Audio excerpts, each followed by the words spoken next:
So this is your standard form. It looks like your regular old trinomial. We're going to factor that. So draw your x for your x box. 3 goes on the top, 4 goes on the bottom. And so you're trying to come up with numbers that multiply to be 3 and add up to be 4. There's not a whole lot of options there. Yeah, 3 and 1 is your only choices. That's kind of all you got.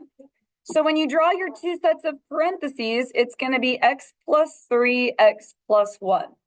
We have done that before. That is not new. All right, now the solution.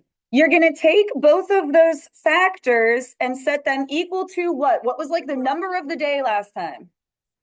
0. You're going to take both of those and set them equal to 0 and solve it. What would you get for that first one?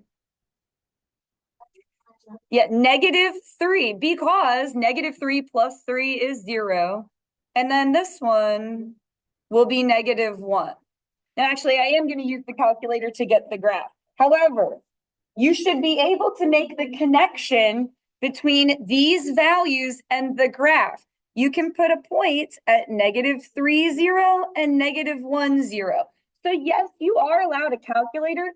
Making that connection is kind of the whole point of the lesson that you missed last time and should write this down. Or not. Okay. Now I'm going to share my screen and go and type it in. I'm going to type in the original problem. So it was y equals x squared plus 4x plus 3. So let's try and get a few more points here. Does anyone remember what the center point is called? Begins with a V. Vertex. Good job. -2, -1. So go ahead and plot that. -2, -1. And what's another important point that I need? We had the x-intercept, y-intercept here, 0, 3. So your x-intercept, y-intercept, and vertex are the important points that you need. You can, of course, get more if you want, but that's good enough. And this is the shape of our graph.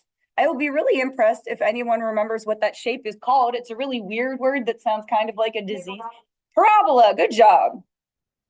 Nice. It's spelled parabola. No, I was going to be really impressed if anyone remembered it at all. All right, your x-intercepts, which are also called zeros, they're the same numbers as these.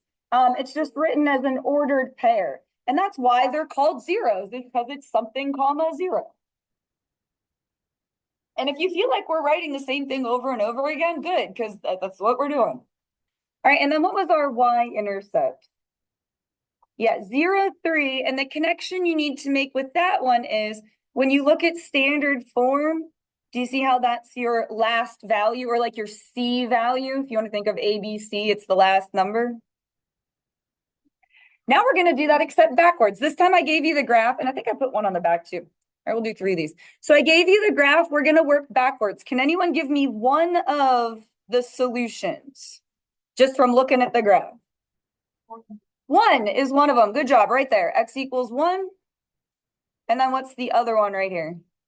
-4. So you have to make that connection between the graph and your solutions. Now, those are also the x-intercepts. You're writing the same thing twice. Just be thankful that it's easy. Just be thankful that it's easy. Anyone can write the same thing twice. It's easy. All right.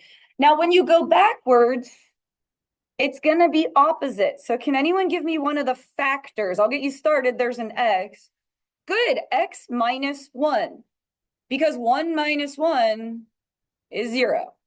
And then the other one for -4, it's going to be x plus 4. Because -4 plus 4 is 0. Now you have to multiply that back together to go backwards again. So draw your little 2x2 window. And we're just going to multiply it together, and that'll give us our standard form.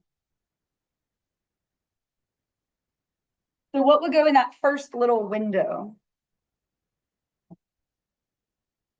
X squared? Yeah. Cool. Thank you for agreeing with me. Really being right.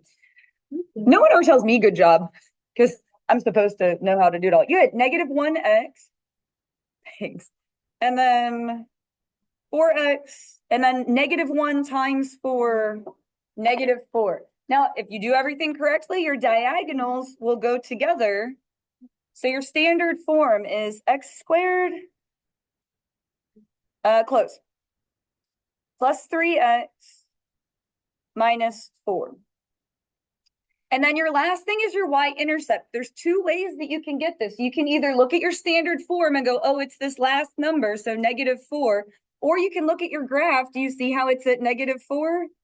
So again, I just want you to be making that connection. That connection is what's important.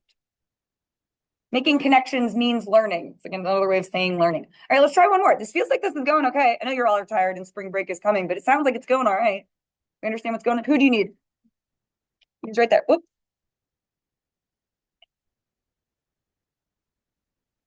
All right, this time you were given the solutions. So we're going to make the connection with that in the graph. You can put a point at 2, 0. And, oh, you know what? I had a typo on this one. It's not going to work for -5. I'm sorry. Can you scribble that one out? I had a typo. I apologize. We're going to do x equals +4. I'm sorry. -5 wouldn't fit on that grid that I have there. So we've got 2 and we've got 4. And so those are your x-intercepts, 2, 0, 4, 0. You're just writing the same thing over and over again. They're also called zeros, x-intercept or zeros. So now work that backwards. Draw your 2 parentheses for your factors. Can anyone give me one of them? Get x minus 2, good job. X minus 4, good job. Yay. So draw your little 2 by 2 window. We're going to multiply them together to go backwards to the standard form. X squared, good job. This is going nice and easy. In this one, yeah, -2x. And then in this one, -4x. Now be careful because they're both negative. -2 times -4, +8. And so when you write your standard form, again, here your diagonals are going to go together. So x squared. Now -2x and -4x together get -6x. Nice job, +8. So without doing the graph, because I'm going to use the calculator for that in a second. What's your y-intercept without? Good, 0, 8. Perfect. It's going to just be whatever that c value is, the last number. So you can go ahead and put that on your graph, 0, 8. And I'm going to type this in the calculator, this x squared minus 6x 8. And we'll just get a couple more points. Actually, the only point we really need is the vertex. Hit home here. Bring this back to the center. There we go. Vertex, 3, -1. It's so nice that you can click on it and Desmos will just give you that. So 3, -1. And then you can connect this.